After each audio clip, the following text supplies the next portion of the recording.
বহু ভরসায় চাতকের মতো আওয়ামী লীগের অনেকেই তাকিয়েছিলেন মার্কিন প্রেসিডেন্ট ডোনাল্ড ট্রাম্প ও ভারতের প্রধানমন্ত্রী নরেন্দ্র মোদীর বৈঠকের দিকে।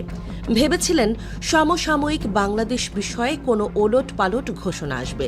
হয়তো গণ অভ্যুত্থানে ছাত্র জনতার ভয়ঙ্কর তোপের মুখে দেশ ছেড়ে পালিয়ে ভারতে আশ্রয় নেয়া শেখ হাসিনার পক্ষেই রায় দেবেন ট্রাম্প। মোদীও হয়তো ট্রাম্পের কাছে বিষয়টি জোরালোভাবে তুলবেন।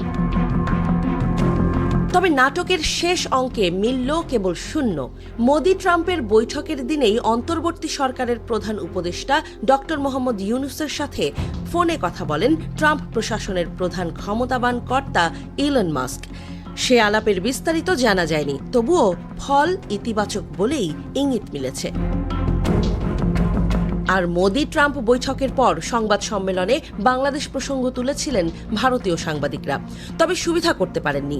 নানা সময়ে হুটহাট খ্যাপাটে সিদ্ধান্ত নিয়ে আলোচনায় থাকলেও ট্রাম্প এবার কৌশলী, জানিয়ে দিলেন ওটা মোদির ব্যাপার। মানে হাসিনাকে নিয়ে ভাবার সময় যেমন তার নেই, তেমনি বাংলাদেশের অভ্যন্তরীণ বিষয়ে হস্তক্ষেপের ইচ্ছাও তার প্রশাসনের নেই, বরং এ বিষয়ে ভারত বহুদিন ধরে কলকাঠি নাড়ছে। ডোনাল্ড ট্রাম্প বলেন, বাংলাদেশের সরকার পরিবর্তনে যুক্তরাষ্ট্রের কোনো সংস্থা কিংবা প্রতিষ্ঠানের সম্পৃক্ততা ছিল না। এক্ষেত্রে মার্কিন ডিপ স্টেটেরও কোনো ভূমিকা ছিল না।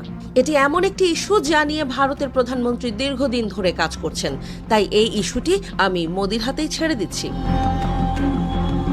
এরপর বাংলাদেশ ইস্যুতে করা প্রশ্নের উত্তর দিতে ভারতীয় প্রধানমন্ত্রীর প্রতি আহ্বান জানান মার্কিন প্রেসিডেন্ট। তবে সেই প্রশ্ন এড়িয়ে যান মোদি, আলোচনা শুরু করেন ইউক্রেন ইস্যুতে। মোদির আসলে বাংলাদেশ কিংবা হাসিনা ইস্যুতে জোরালো কোনো কথা বলার সুযোগ ছিল না। আমেরিকার সাথে সম্পর্কের যে অবনতি তা ঠেকাতেই হিমশিম খাচ্ছেন মোদি। তার সামনে ভারতীয় পণ্যে শুল্ক বসানোর হুমকি দিয়েছেন ট্রাম্প। চাচার তাই আপন প্রাণ বাঁচানোই জরুরি, সাথে বাঁচাতে হবে আদানিকেও। তাই জ্বালানি চুক্তি করে তাতেই আপাতত আমেরিকার নয়া প্রেসিডেন্টকে তুষ্ট রেখে মুক্তি খুঁজতে হচ্ছে মোদিকে। তাছাড়া ভারত যে চুক্তি করে তৃপ্তির ঢেকুর তুলছে, তেমন চুক্তি ট্রাম্প প্রশাসনের সাথে আগেই করেছে বাংলাদেশ। সব মিলিয়ে ব্যবসায়ী ট্রাম্প কোনোভাবেই হাসিনাকে রক্ষা করতে গিয়ে নতুন বাংলাদেশের সাথে বৈরিতা বাড়াবেন না। তাই তিনি কৌশলে হাসিনার ভার ছেড়েছেন মোদির ওপর। আর মোদিও হাসিনার মতো ছোট ইস্যুকে বড় করে দেখে নিজের দেশের বিপাক বাড়াতে চাইছেন না বলেই মনে করছেন আন্তর্জাতিক সম্পর্ক বিশ্লেষকরা। তাই হাসিনার রাজনৈতিক ক্যারিয়ার ও দেশে ফেরার পরিকল্পনার পরই উড়ে গেছে, চুপসে গেছে ফোলানো বেলুনও।